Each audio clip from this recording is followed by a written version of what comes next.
privado y ahora lo hago públicamente a las personas que han organizado este ciclo por haberme invitado a venir, porque hay un detalle que Salvador no ha dicho, y es que mi padre era andaluz, y por lo tanto venir para mí a Andalucía es como venir casi a mi tierra, ¿no? Mi padre era de un pueblo onubense, de Gibraleón, y ustedes saben que el Quijote, del que soy un gran aficionado, pues estaba dedicado, entre otros, al Marqués de Gibraleón, lo cual pues, para mí representa un orgullo que mi padre sea de ese pueblo precisamente, ¿no? Aparte de eso, también me llena de emoción estar en la tierra de Gonzalo Sánchez Vázquez, a quien conocí, traté y aprecié muchísimo, y además que tengo el orgullo de tener el premio que lleva su nombre, lo cual representa para mí una especie de perla dentro de mi currículum, ¿no? Y bien, efectivamente estoy jubilado desde hace algunos años y desde hace muchos más, quizás del año 90, por poner una fecha más o menos límite, cuando trabajaba en el Instituto Viera y Clavijo de La Laguna, como catedrático de matemáticas, por tanto, pues jefe del departamento, que en aquel momento era el catedrático, el jefe obligado, ¿no? Fuera, sirviera o no sirviera, o le gustara o no le gustara, pero bueno, el caso es que mis compañeros, cuando ya llegó el momento de poderlos elegir, me siguieron eligiendo como jefe del departamento, y desde esa época, por poner algún límite, pues siempre estuvimos trabajando por tratar de acercar las matemáticas y las matemáticas cotidianas y elementos de la vida cotidiana a las matemáticas y acercar así al alumnado de una manera un poco distinta a las matemáticas como suele hacerse o como se hace habitualmente en los libros de texto y que nosotros obviamente también hacíamos porque era nuestra obligación, pero dedicábamos también unos tiempos a estas maneras de acercar, como decía Salvador, buscando matemáticas en fin, por el entorno, con equipos de trabajo. Logramos crear en el instituto una asignatura de taller de matemáticas y también un taller de astronomía que la primera vez que lo implantamos, bueno, que quisimos tener alumnos, porque la jefatura de estudio nos pedía 20 alumnos, tuvimos que ir clase por clase, pues un poco como San Pablo, ¿no? Predicando, haciendo proselitismo, a ver si podíamos conseguir, convenciendo a los alumnos de que no se trataba de un más de lo mismo, sino que iba a ser una cosa distinta, y con ese discurso logramos 19 alumnos. El jefe de estudio hizo un poco la vista, jefa de estudio, porque era una compañera, hizo un poco la vista gorda y nos permitió hacer el grupo. Y entonces, efectivamente, pudimos mostrar a aquellos chicos y chicas, ¿no? que podríamos hacer una matemática un poco distinta, con tan buena suerte para nosotros que ese trabajo que él nombró de celosías lo hice el primer año con ese taller, lo presenté a un concurso de educación inventiva que convocaba, porque ya no lo hace, lo cual ha sido una pena, la Consejería de Educación, y ¡plá!, nos llevamos el premio, con lo cual al año siguiente había overbooking para el grupo de taller de matemáticas y nos permitieron hacer 2 grupos, o sea, por las peticiones que tuvimos. O sea que, como ven, pues he tratado, como digo, de, en fin, tratar de acercarnos a las matemáticas por otra vía. Aparte de eso, efectivamente, he trabajado en tratar de popularizar y divulgar las matemáticas pues, a través de los medios de comunicación, tanto en la radio como en la prensa, incluso en televisión, tengo unos programas grabados incluso, y aparte de eso, pues, en fin, en todos los saraos que puedo. Tenemos una sociedad de profesores de matemáticas, como él ha dicho, que se llama la Sociedad Isaac Newton, que hace un trabajo y una labor constante desde el año 78 que se creó, y ha sido como una especie de, digamos, avanzadilla en la que yo he procurado trabajar y sigo, a pesar de estar ahora ya en situación jubilada, ¿no? Esto que les voy a mostrar es simplemente para que vean las cosas que yo, bueno, sigo haciendo en pro de esa popularización de las matemáticas. Este Mujer y Ciencia es un programa que tengo con Radio ECA, que lo emiten semanalmente. Radio ECA es emisora cultural de Canarias, una emisora que se fundó cuando yo estaba haciendo cuarto de matemáticas y me ofrecía voluntariamente para hacer, en fin, para ayudar en lo que pudiera, porque es una emisora que se dedica a enseñar. Ha hecho una labor en Canarias increíble, pero una labor en fin, reconocida por todo el mundo, ¿no? Y sigue haciéndola, sigue haciéndola. Lógicamente se ha adaptado a los nuevos tiempos, tiene otros modos de enseñar, utiliza mucho ya la informática, las redes, en fin. Y yo he tenido con ellos durante estos últimos años una colaboración de divulgación de matemática que este año hemos dedicado especialmente a Mujer y Ciencia. Y la cosa consiste en bueno, si ustedes la quieren encontrar, está en la red, tienen que poner Radio ECA, luego cuando tengan la página de Radio ECA, buscar Radio en Directo y dentro de ese rectangulito donde pone Radio en Directo, pinchar en Podcast ECA. Si pinchan ahí, entonces encontrarán una serie de colaboraciones, una de las cuales es Mujer y Ciencia. Entonces, si la pinchan, verán que hay, bueno, yo he puesto ahí 4, pero hay como 10 o 12. Cada sábado hacemos una y la van subiendo a la red, ¿verdad? Y entonces de lo que se trata es de hacer una entrevista a cada una de estas mujeres científicas de la historia. Es decir, en lugar del ladrillo de fulanita que nació en tal sitio, total, pues entonces hacemos una entrevista. Y he conseguido la colaboración de una compañera matemática del Instituto Viri Clavijo, que ella hace de Sofía, o hace de Ada, o hace de Sofía. Yo tengo un guión preparado y lo vamos desarrollando, y además también la complicidad de la locutora de la emisora de Radio ECA, que es una maravilla de mujer, con lo cual entre los tres hacemos ahí un programita que yo creo que está bastante bien, sobre todo desde el punto de vista de dar a conocer cuál ha sido el papel y sobre todo las dificultades que ha tenido la mujer para acceder a la ciencia a lo largo de la historia, ¿no? Por otra parte, pues también, como les decía, pues colaboro con la Sociedad de Profesores de Matemáticas. Esta es una exposición itinerante que tenemos de juegos y matemáticas que tiene un éxito impresionante entre los chicos y las chicas que acuden de los distintos colegios, y también solemos colocarlas en centros ciudadanos y lugares culturales a donde acuden los ciudadanos normales y también, claro, sí, adultos, y que la verdad que es un éxito por donde quiera que va, ¿no? Bien, esta imagen la he colocado un poco como homenaje y como reconocimiento y como agradecimiento también a la sociedad Tales que Salvador acaba de nombrar. Esta foto es del año 79, creo que es. Como ven, somos bastante más jóvenes, ¿no? Con patillas, al estilo de los bandoleros, aquellos que estaban en la tele, famosos en aquella época. Y ahí pueden ver personajes que seguramente ustedes conocen: Antonio Pérez, Antonio Aranda, Pepe Muñoz, mucho más joven también, Antonio Martín, desgraciadamente, que ya no está, pero en fin. Y lo pongo como homenaje a la sociedad Tales porque es una sociedad muy activa, es una especie de espejo en la que nos miramos muchos, y agradecer, por supuesto, todo el trabajo que han hecho en estos años, que no ha sido poco y que sigue haciendo. Por lo tanto, vayan pues este homenaje, ¿no? Bien, entrando ya en materia, la presencia de las matemáticas en la vida cotidiana, yo creo que este es una especie de axioma que se acepta porque es así, pero lo que ocurre es que muchas veces, o quizá a lo largo del tiempo, en la enseñanza de las matemáticas, a lo mejor no se ha hecho el suficiente énfasis en hacer ver a nuestros alumnos y alumnas cómo efectivamente esa matemática está presente en esas cosas que nosotros enseñamos.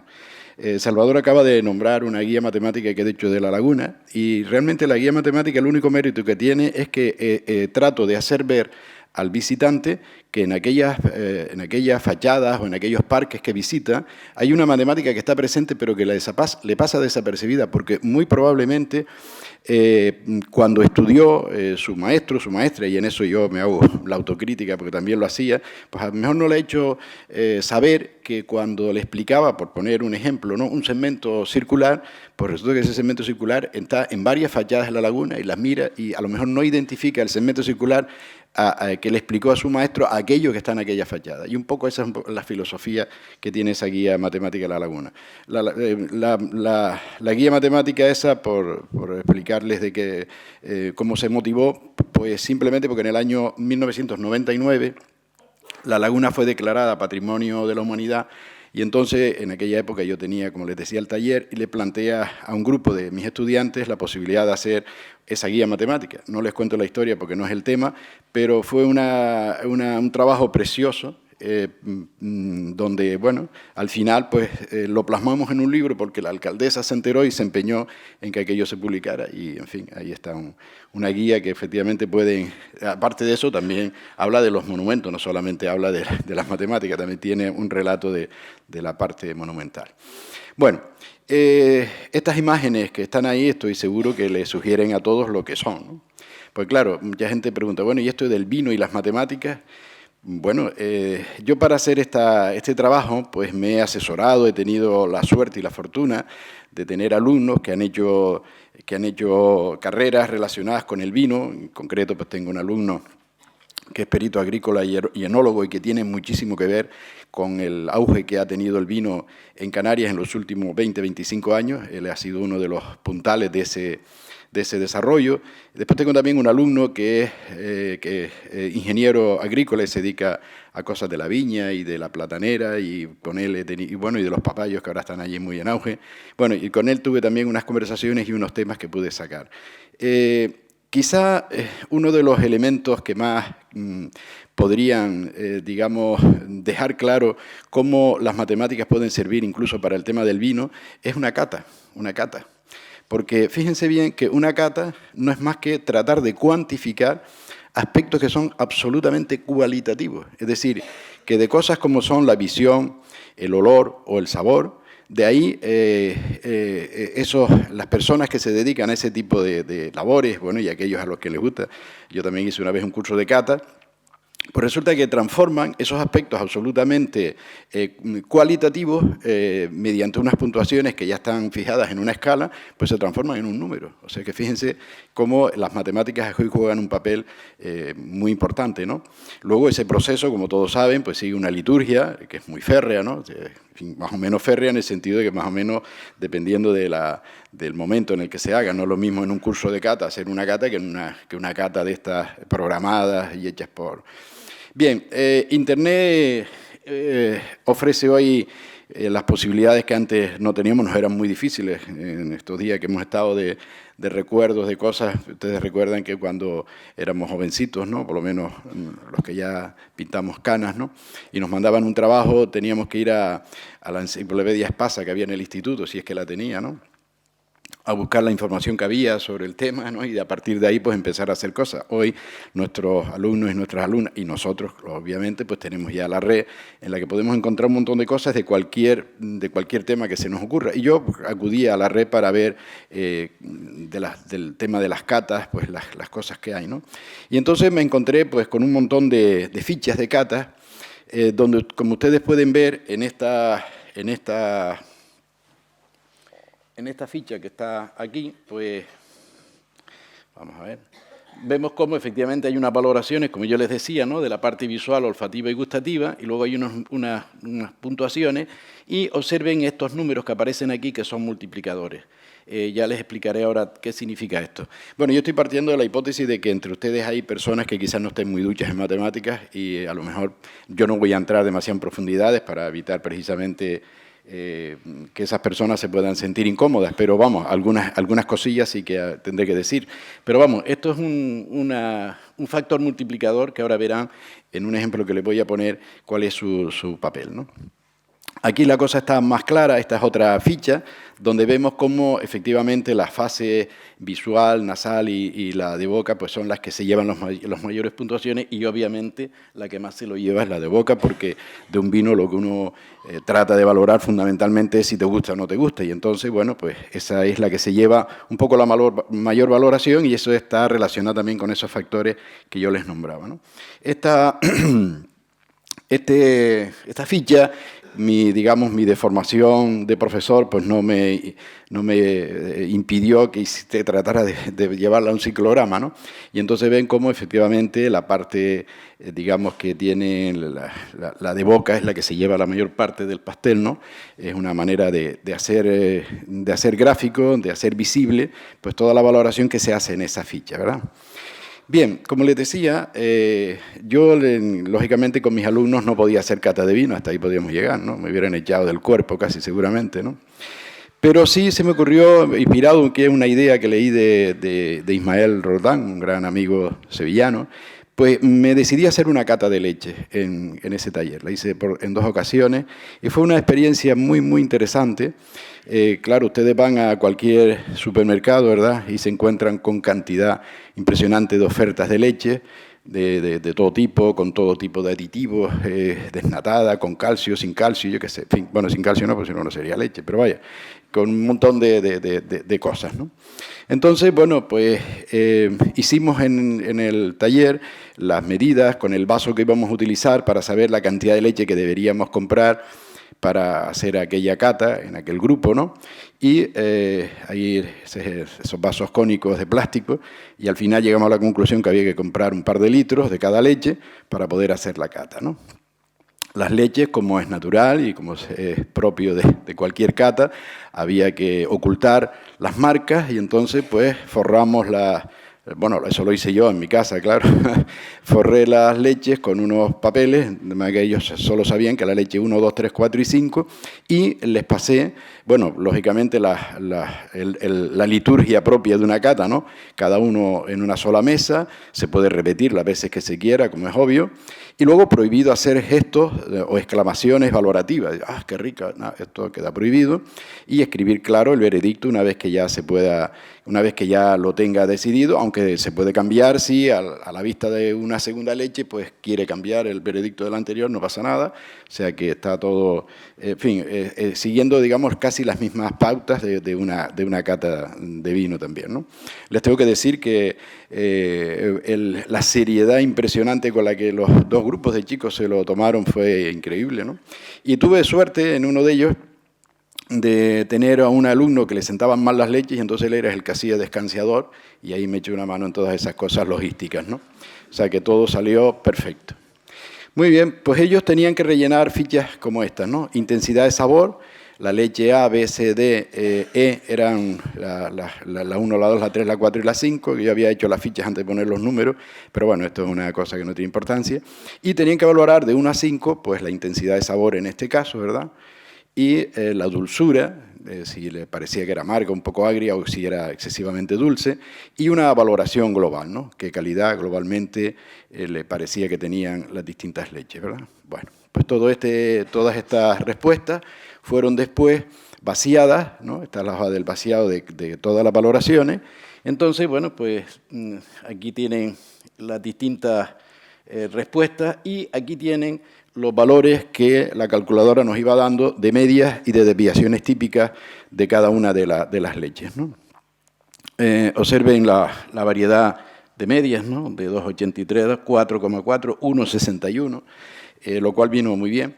Y también las desviaciones típicas que me sirvieron pues, para expresar y para que muchas veces este concepto quede un poco confuso. Por ejemplo, esta la C, que es una valoración típica bastante pequeña, como efectivamente los datos de la C están bastante acumulados, ¿no? Y eso es lo que hace que su desviación pues, sea la más pequeña, ¿verdad? Bueno, luego surgió una cosa interesante, muy interesante, y es que todas las leches tienen en su estuche, tienen unos datos que son obligados, ¿no? Tienen que poner el valor energético, la cantidad de proteínas, de hidratos de carbono y de grasa, cualquiera de las leches que se vendan, ¿no? Y esto sirvió para lo siguiente. Yo distribuí a partir de ahí los alumnos en 4 grupos y cada grupo hizo lo que se llama el polinomio de calidad.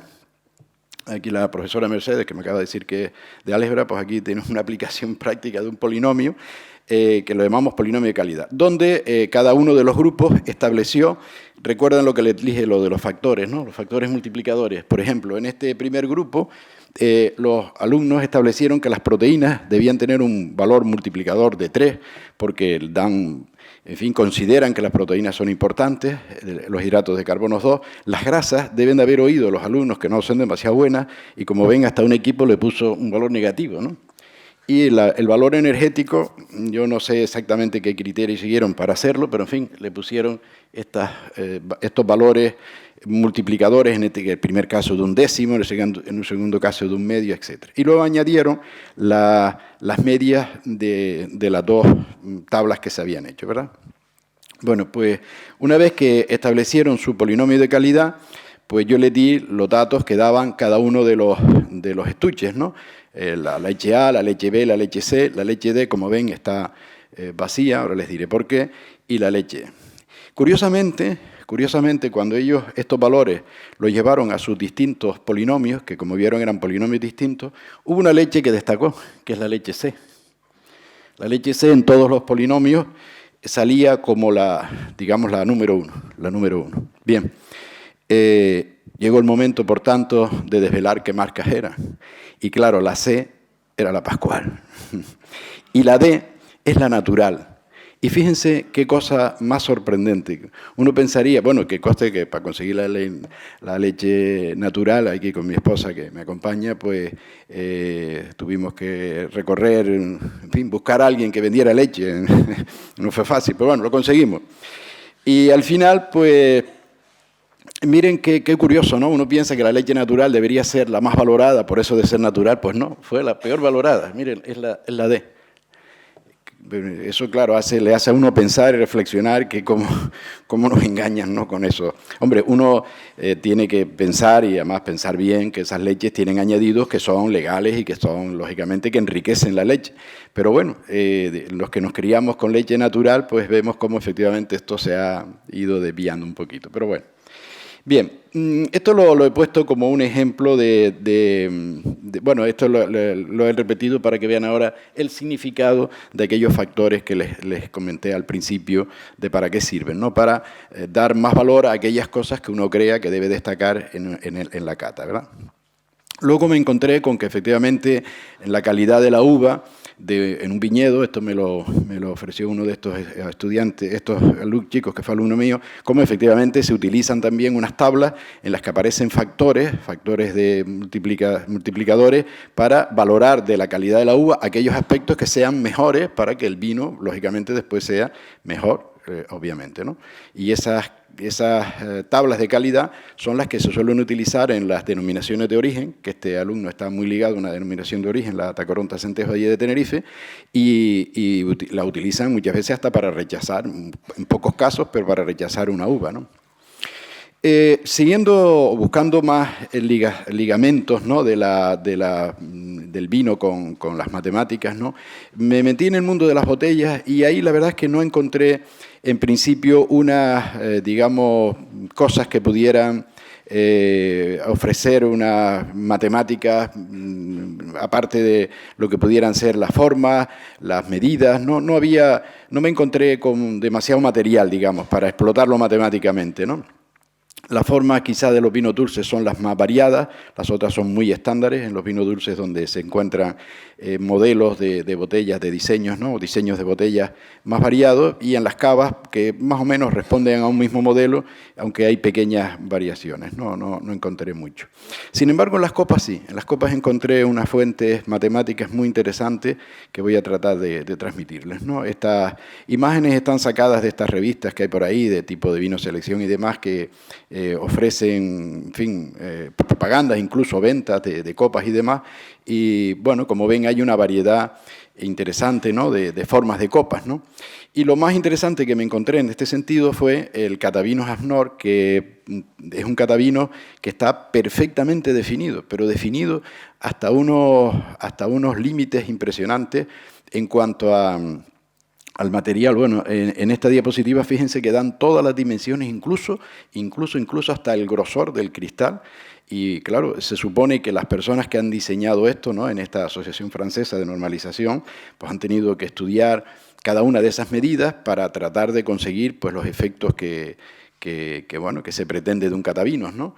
Aquí les he puesto por escrito todas esas características, ¿no? El vidrio transparente incoloro, el grosor del cristal de 0,8 milímetros, la altura aquí 150 centímetros, etcétera, etcétera. Y luego también unas características de tipo cualitativo, ¿no? La copa cristal completamente transparente, cuerpo suficientemente grande. El final, por ejemplo, dice el tallo largo para permitir coger la copa sin que nuestras manos calienten el vino ni sean obstáculos en la línea de visión. Bien, o sea que aquí hay estos son los distintos tipos que tiene de copas normalizadas, ¿no? Y una de las cuestiones que me llamó la atención y a la que le dediqué un poquito de atención fue a estudiar el perfil de las copas, de estas copas, ¿no? Esta, por ejemplo, que es de vino Porto, yo tenía la impresión de que esta parte, este perfil, era un perfil circular y esto no tiene ninguna dificultad para comprobarlo, y así lo hice, ¿no? Es decir, tracé dos cuerdas, las dos mediatrices que se unen aquí, y si pincho aquí con un compás, que fue lo que hice, pues ven cómo efectivamente el compás recorre perfectamente el límite de la copa, ¿no? Pero, sin embargo, cuando ya la copa toma otros perfiles, aquí la cosa ya se complica bastante. Lo que ocurre es que gracias a los ordenadores esto se simplifica una barbaridad, porque, en fin, los que estudiamos estas cosas hace tiempo sabemos que utilizar los polinomios de interpolación de Lagrange eran unos problemas larguísimos, ¿no? Que había que resolver unas ecuaciones con unos números muy raros, y sin embargo hoy la cuestión se hace rápida, porque lo único que hice fue, como ven, con la ayuda de un compañero que maneja muy bien todo esto de los ordenadores, en un papel milimetrado trazamos unos ejes cartesianos, y de este perfil de la curva tomamos 4 puntos, 1, 2, 3 y 4. ¿no? De esos 4 puntos, y gracias al papel milimetrado, sacamos las correspondientes coordenadas, afinando lo más que se pudiera. Lo mismo hicimos con esta otra copa, donde ven que el perfil es un poco diferente, ¿verdad? Y como también tomamos 4 puntos con sus correspondientes coordenadas cartesianas, con esos ejes de coordenadas. Y gracias a estos polinomios interpoladores, pues pudimos, en fin, saben que los polinomios serían, en este caso de tercer grado, con 4 puntos, un PAX3, etc. Y puesta la maquinaria en marcha, al final pues aparece, como ven, este polinomio que está aquí, que sería el polinomio que se supone que se adapta mejor a esta curva, de tal forma que la gráfica de este polinomio es justamente esta que está aquí. Esta es la teórica y aquella es la de la copa. O sea que, como ven, el perfil es prácticamente el mismo. Como ven, entonces se trata de una curva, en este caso de tercer grado, ¿no? Con estos coeficientes, etc. ¿no? Esto lo hicimos también con esta otra. Bueno, lo hicimos con varias más. Pero tampoco es cuestión de marear porque el procedimiento es exactamente el mismo.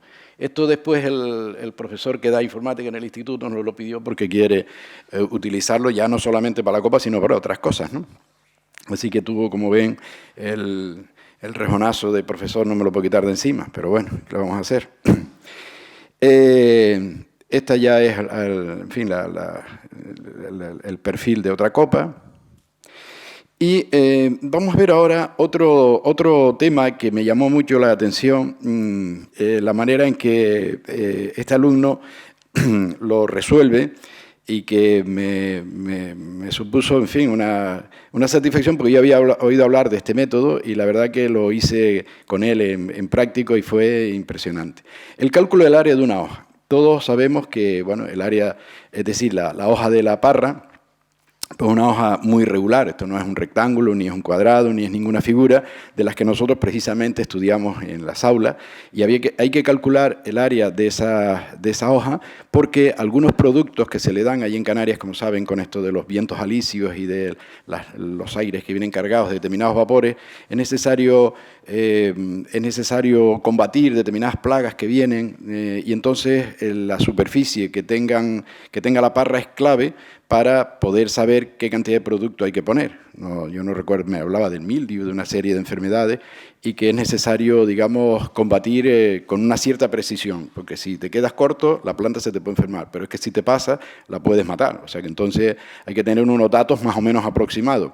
Y este método, él lo utiliza, se basa en lo siguiente, yo no sé si ustedes lo conocen, está adjudicado a Galileo, con una balanza de estas de platillos, pues a la hoja se le corta un cuadrado y en esa balanza se pesa ese cuadrado, ¿verdad? Esta balanza es de una precisión tremenda porque esa hoja de platillo, ese trocito de hoja pesa nada menos que 200 miligramos, cosa que yo no sé si alguna vez había pensado que algo pudiera pensar miligramos. Pues muy bien, ese trocito de hoja pesa 200 miligramos, muy bien.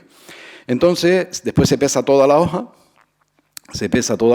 y ya pues ustedes ya inducen rápidamente como ahí está la balanza perfectamente equilibrada con la hoja a un lado y el peso en el otro, y esta es la regla de 3 que nos lleva al valor del área, ¿no? O sea, si el área del cuadrado, que era de 4 centímetros, es 16 centímetros cuadrados y pesa 0,2 gramos, pues entonces la hoja completa que pesaba 2,25 gramos, pues resulta que llega a tener, con esa regla de 3 una vez resuelta, 180 centímetros cuadrados. Bien, es verdad que esto no es preciso, te digo, hombre, ahí hay unas cuestiones que yo se las comentaba a él, dice, sí, pero todos esos productos vienen con unos márgenes, es decir, que tampoco pasa, si en vez de ser 180 son 176 o 182, tampoco pasa nada porque los márgenes lo permiten, ¿no?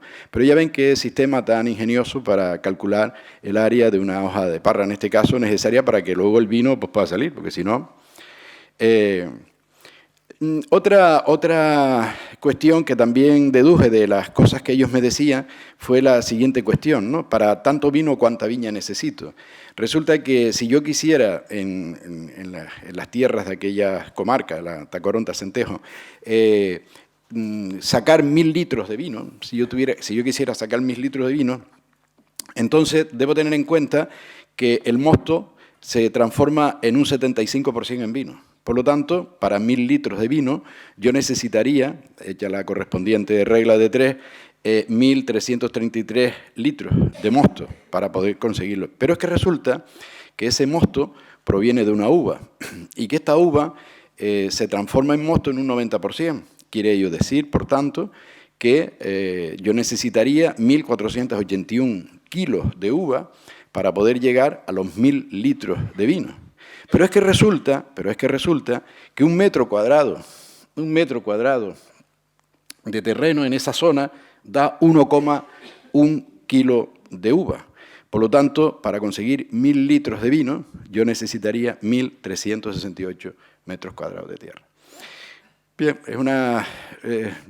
voy a hacer 1368 metros cuadrados, ahí es una finca, bueno, un cachito, decimos nosotros, interesante, claro, comparado con estas tierras donde ustedes tienen fincas que se miden por miles de hectáreas, no por miles de metros cuadrados, pues claro, parece una ridiculez, pero 1000 metros allí, pues, en fin, un cachito razonable, ¿no?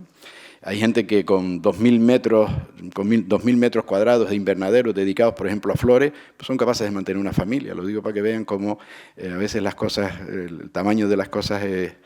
Muy bien. Llegamos entonces al tonel. El tonel le voy a dedicar un poquito más de... porque yo creo que, como digo, hay una pieza que se asocia inequívocamente al vino, que es el tonel, ¿no? En Tenerife hay una cofradía, que se llama Cofradía del Vino de Canarias, que tuvieron, en fin, la deferencia de nombrarme a mí cofrade de honor hace como 6 o 7 años, ¿no? Y este es el símbolo que ellos utilizan, porque como ustedes saben, en Canarias, durante esos barriles o esos toneles y ese barco significan que durante siglos, ¿no? En Canarias se cultivó un vino que fue muy famoso y que se exportaba especialmente a Inglaterra. Y supongo que saben que Shakespeare, en 2 de sus obras, nombra el vino de Canarias, ¿no? Lo cual quiere decir que debía haber digamos, una exportación y una cantidad que debía ser abundante para que Shakespeare en su obra pues, la nombrara, ¿no? Y entonces, bueno, pues el vino siempre fue un producto que se cultivó. Lo que ocurre que, bueno, no sé si por aquí ha pasado, pero allí fue muy normal que se hicieran lo que se llaman los monocultivos. Al principio, inmediatamente después de la conquista, fue la caña de azúcar la que invadió todos los barrancos que había y hubo incluso industrias de azucareras muy importantes, pero luego fue sustituida por el vino, luego el vino fue sustituido por la cochinilla, luego fue sustituido por el plátano, que se combinó con el tomate, y de los años 60, 70 para acá, pues ya se consiguió que la agricultura empezara a ser mucho más, digamos, diferenciada, y actualmente, pues, aunque el plátano sigue siendo importante, tiene una cantidad importante de hectáreas dedicadas a él, pero sin embargo ya ha aparecido una cantidad importante también dedicada al vino, a los invernaderos para flores, para hortalizas, etcétera, ¿no? O sea que se ha diversificado, pero esto ha sido cosa de los últimos, digamos, 30 años. Pues bien, hubo una época entonces, como les digo, que el vino era un producto como muy de Canarias, más de mucha calidad. Afortunadamente esa calidad parece que se ha rescatado en estos últimos años, que les digo también. Y bueno, pues el símbolo de esta cofradía es por eso el tonel, como típico del vino, y el barco como elemento de exportación en aquella época, ¿no? Bien, Esta figura, supongo que la habrán visto alguna vez y luego quédense con ella en la retina, aunque la pondré alguna vez más y ya les explicaré de qué va esta historia, ¿no? El caso es que, según Plinio, parece que son los galos los inventores del barril, ¿no? Plinio, que vivió entre el 23 y el 79, ¿verdad? Ellos, decía él, construían barriles uniendo tablillas de madera de encina curvadas y sujetas con ramas flexibles o mimbre. Y de hecho, si ustedes son aficionados al Asterix y Obelix, que era la época casi de Plinio, ¿no? Un poquito posterior porque esta era de la época de Julio César, y Julio César fue el año 40 y pico antes de Cristo. Pero bueno, se ve que ya, según los autores de Asterix y Obelix, pues el tonel aparece con bastante frecuencia en las viñetas, ¿no? Y además en muchas utilidades. Por ejemplo, observen esta de aquí de la izquierda, cómo aparece como mostrador, ¿no? Que hoy que hemos estado comiendo en un sitio donde el tonel también se utilizaba como mesa, ¿no? O sea que, como ven, es una pieza ya, en fin, que viene con una historia muy antigua, ¿no? De muchas utilidades. Y miren esta imagen que está en uno de esos cómics, donde aparece esa varilla que está ahí, esa varilla curiosa, que yo no sé si ya los romanos, quiero decir, los galos o la época de Roma, eso se utilizaba, yo no creo, ¿no? Bueno, en fin, ahora ya les hablaré después de esa varilla y el papel que juega, ¿verdad? Bien. Bueno, entre las cosas que intenté fue encontrar a un tonelero, alguien que hiciera toneles, por saber qué pautas, qué tipo de elementos matemáticos podría utilizar para hacer esos toneles y podría utilizar para utilizar esa varilla que luego explicaré. Y este compañero, que se llama José Manuel González, dice en un libro que escribió sobre medidas populares, dice: se trata de un trabajo delicado que exige de aquel que lo practica un buen número de habilidades. Pues bien, tengo que decir que en Canarias no encontré a ningún tonelero, y él tampoco lo conocía. Respecto de los toneles, pues ya saben, se dan muchos nombres, ¿no? Por ejemplo, en Canarias, José Manuel, pues ha encontrado casco, tonel, cuba, bota, barrica, bocoy, barril, barrilote, fole, garrafa, etc., ¿no? Hay este lo encontré en internet, una señora que se llama Carmen Ortiz García, que hizo un trabajo sobre la tonelería en Madrid, y allí lo hace por capacidades, ¿no? La media pipa, hasta 200 litros, la bordelesa, etc., ¿no? O sea que los nombres, como ven, no son universales, cambian de unos lugares a otros, e incluso en este caso, pues hasta por capacidades, ¿verdad? Bueno, las partes de un tonel, esto sí que parece que es bastante estándar, ¿no? Lo que es la duela, que es la tablita esa que va de un lado al otro, el fondo, la testa, la barriga, que es la parte más ancha, ¿verdad? Y los aros, curiosamente, pues tienen sus nombres, ¿no? La cabeza, el tarugo, el colete, etcétera, ¿no? Que esto he visto que, bueno, en los distintos lugares parece que se conservan bastante. Entonces, dada mi ligazón con Huelva, a la que voy con frecuencia, iré después de en estos días, pues pensé que yendo a Bollullos, parte del condado, que quizá ustedes conozcan, un pueblo muy bonito de esa provincia, muy activo, muy trabajador, pues pensé que allí podría encontrar al tonelero clásico, y allí me dirigí y acudí a, esto es un monumento que hay en una de las calles, ¿verdad? Acudí a una de las fábricas de toneles, que como ven, pues está llena de tablas preparadas, ¿no? Para hacer, estas son las duelas, con las que luego pues empiezan a hacer esta operación, que en fin, simplemente lo hago con un poco homenaje a estos trabajadores, ¿no? Que me trataron de maravilla, en fin, con un procedimiento, según ellos, bastante primitivo y al mismo tiempo bastante moderno, en el sentido de que utilizan cosas que utilizaban ya sus ancestros, el fuego para doblegar esas duelas, ¿no? Y conseguir, bueno, estas son todas las operaciones que tienen que ir haciendo. Esta es la imagen, lo que pretende es hacer ver el fuego reverberando por aquí, como la imagen ahí está muy difusa, ¿no? Y una vez que ya tienen digamos, las maderas un poco dominadas desde el punto de vista del doblaje, pues ya empiezan la colocación de los aros, y ahí hay una ceremonia muy curiosa cuando uno lo ve. Ahí empiezan compulsivamente a dar vueltas y dando golpes con esa especie de martillo a los distintos aros, ¿no? Pero luego viene ya la parte mecánica, que es colocarlos de esta forma. Esto es lo que, según me explicaba el gerente, que es un chico muy agradable de esta fábrica, esto es lo que ha hecho que los maestros que existían pues casi ya no existen, porque la máquina pues prácticamente lo hace todo. Aquí tienen ya la colocación que es un trabajo, según ellos, uno de los momentos más delicados, estos aros que van sacando de estas son las herramientas.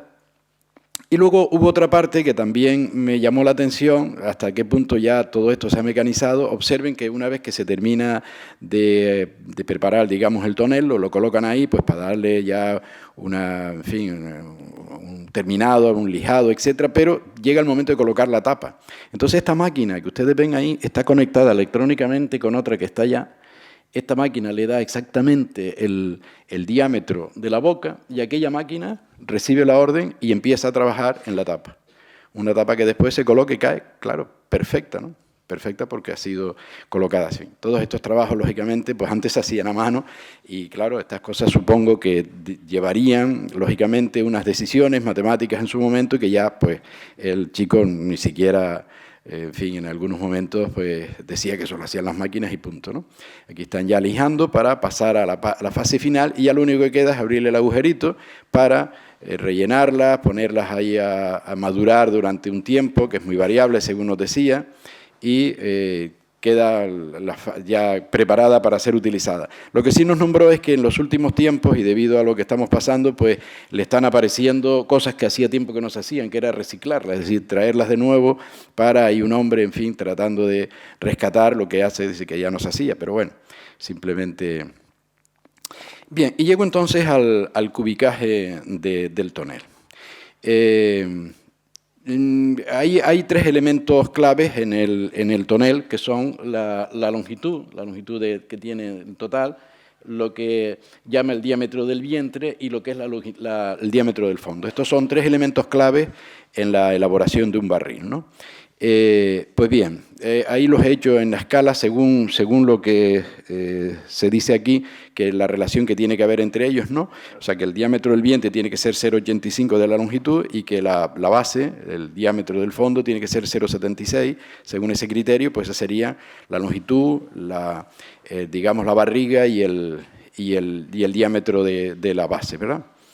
Pues bien, en los distintos estudios que he visto sobre cómo obtener el cubicaje del tonel, pues me he encontrado, por ejemplo, con considerar que se trata como de dos troncos de cono, en los que aplicando una serie de aproximaciones para cubrir la parte que es curva, pues se llega a una serie de fórmulas que van variando incluso de unos libros a otros, porque esto, claro, estas fórmulas las encontré fundamentalmente en libros que ahora verán las épocas de las que son, ¿no? Y de lo que hace.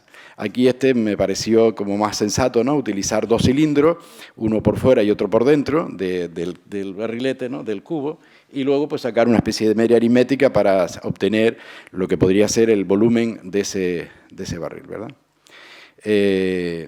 Bien, aquí llegamos ya otra vez a esta figura y supongo que conocen la historia de Kepler, que parece ser, esto, en fin, está escrito, que cuando se casó, pues fue a pagar el barril que había comprado, el tonel que había comprado para su boda, y se encontró con que el que le hizo el cubicaje del cubo, del tonel, lo hizo de una manera que a él no le convenció en absoluto. Él decía que el tonel tenía tantos litros y Kepler le discutía, bueno, pero ¿usted cómo lo ha conseguido? Yo no sé, yo hago así y esto sale. No, pero eso no puede ser, usted tiene que explicarme cómo lo ha hecho. Total, que el tonelero pues no se lo supo hacer.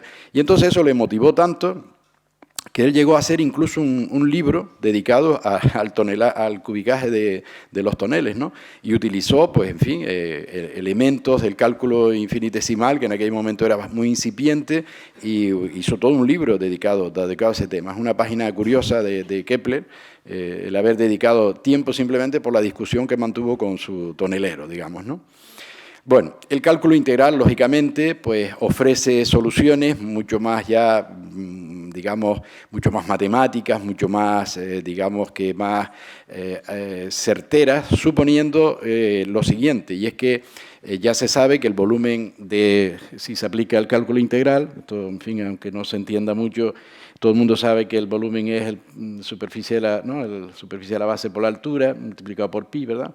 Total, que la integral entre A y B de pi por la función esta de aquí elevado al cuadrado, daría el volumen del sólido que se generaría con esta curva dando vueltas alrededor de este eje, ¿no? Ahí se genera un sólido, bueno, que me parece que en la siguiente imagen se ve un poco mejor, ¿ven? O sea, esa es la curva y ese es el sólido que se genera y mediante el cálculo integral se puede calcular ese volumen. No voy a entrar en más detalles, pero simplemente que sepan que el cálculo integral lo permite hacer, ¿verdad? Bueno, pues entonces, en el supuesto de que la parte, digamos, de la curva, el perfil de la curva fuera una parábola, entonces se obtendría la parte de arriba, que mediante aproximaciones se llega a la función que está debajo, y si es un elipsoide, esa sería la ecuación, pues se llegaría al volumen, ¿verdad? Pero lo que es realmente espectacular, hablando ya del cubicaje de un tonel, es lo siguiente. Existe lo que se llama el aforo diagonal. Dice, consiste en medir la distancia L a B que se extiende entre la boca del barril horadada en su vientre hasta el extremo más alejado de uno de sus fondos.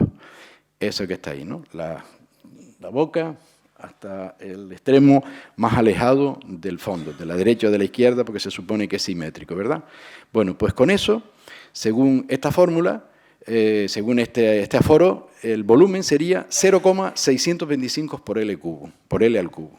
Como ven, una fórmula de una sencillez impresionante. Y miren lo que dice José Manuel respecto, es el autor de ese libro que he puesto ahí el título, Medidas y Contabilidades Populares del Valle de la Orotava, escrito en 1992. Él es profesor de matemáticas, bueno, quiero decir, es matemático, profesor de la Facultad de Económicas de La Laguna, y dice así, la fórmula del volumen obtenida por aforo diagonal desconoce una formalización matemática rigurosa y habremos de otorgarle un origen y fundamentos empíricos.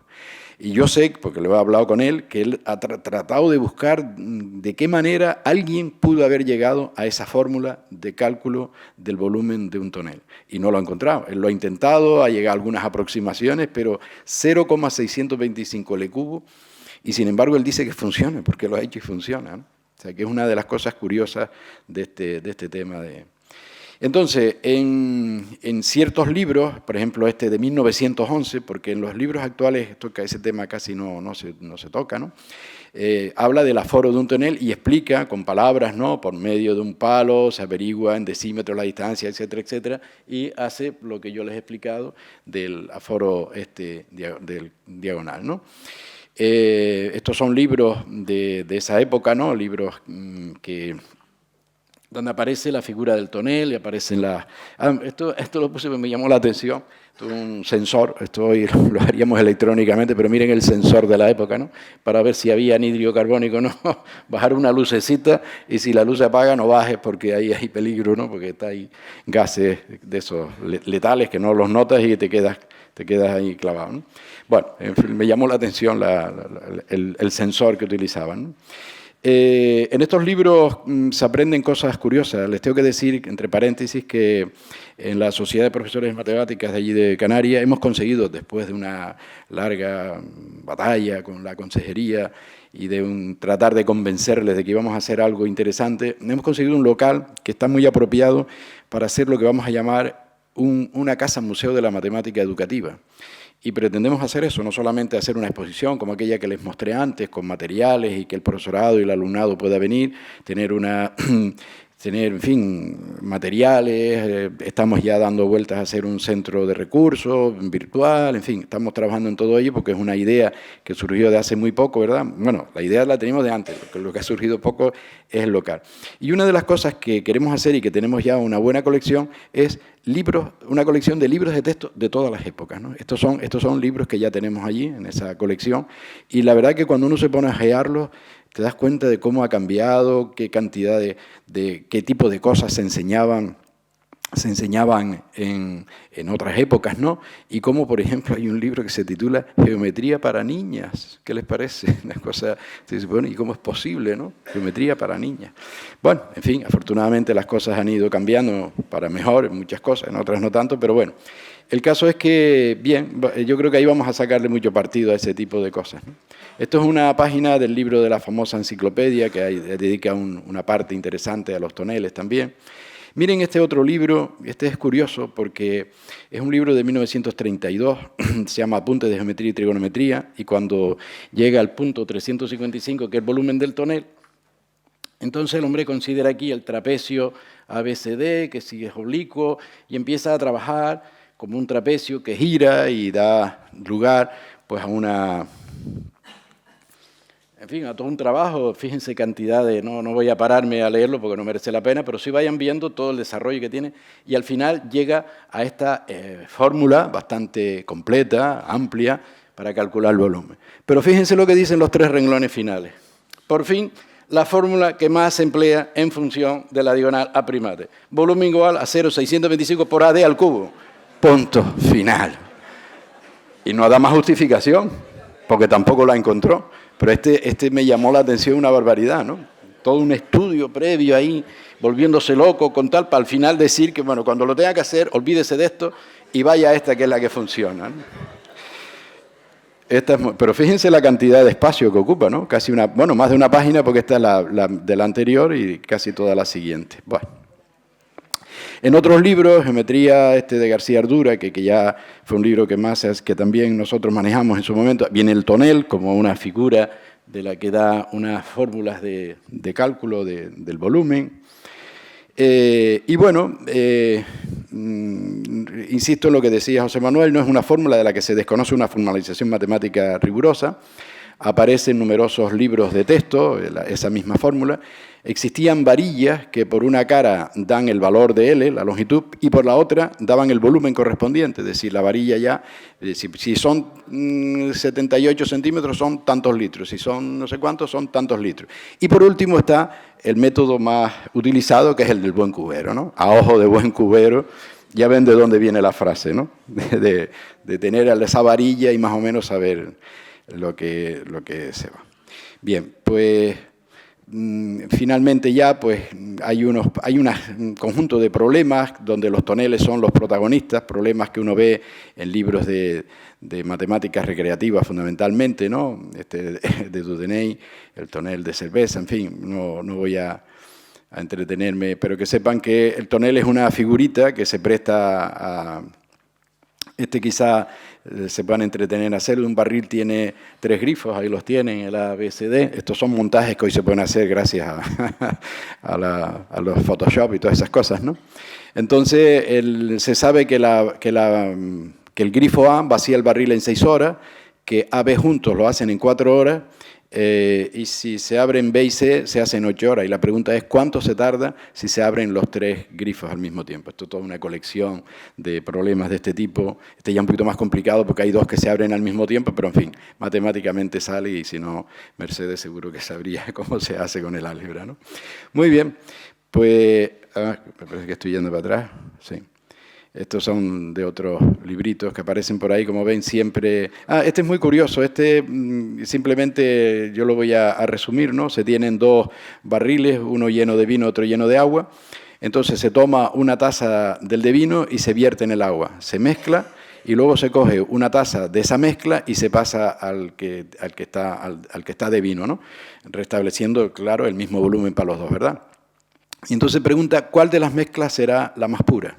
¿Cuál de las mezclas será la más pura? Así que repito, una taza, si quieren incluso lo ponen para que sea más gráfico a lo mejor, 1 litro de vino se pasa donde está el agua, se revuelve.